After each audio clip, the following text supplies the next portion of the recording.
risking their safety and health as others had done in their time.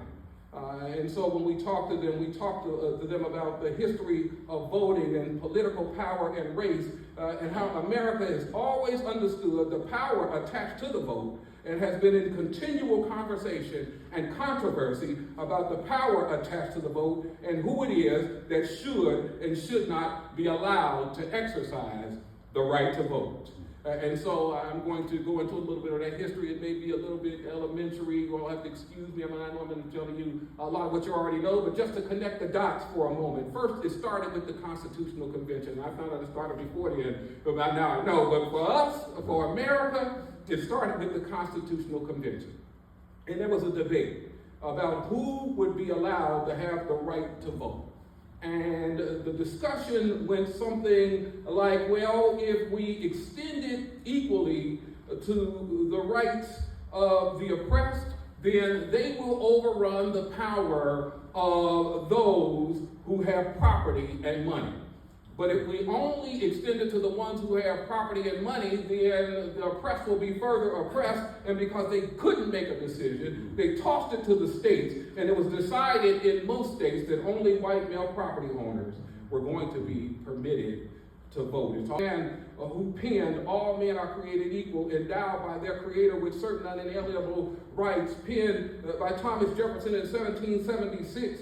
And as president, he denounced the international slave trade and called for a law to make it a crime, but embodied America's contradiction, having owned some 600 slaves, and wrote that he found that blacks to be inferior to whites in the endowments of body and mind, written by the same man. And then we had the 10th Amendment of the Constitution, which further reinforced those positions which states' rights supported things like slavery and Jim Crow. We had the 3/5 Compromise.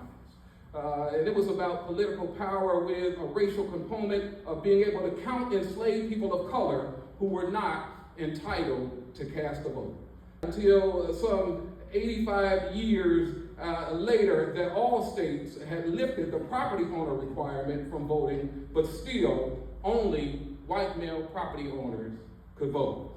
It was in 1868 that the 14th Amendment granted African American citizenship, but not the right to vote. In 1870, the 15th Amendment prevents federal or state governments from denying the right to vote to citizens based on race. But when race was no longer allowed to be used to keep folks from voting, they enacted Jim Crow laws, and then you had poll taxes, literacy tests, and guessing about the number of jelly beans in a jar. 1920.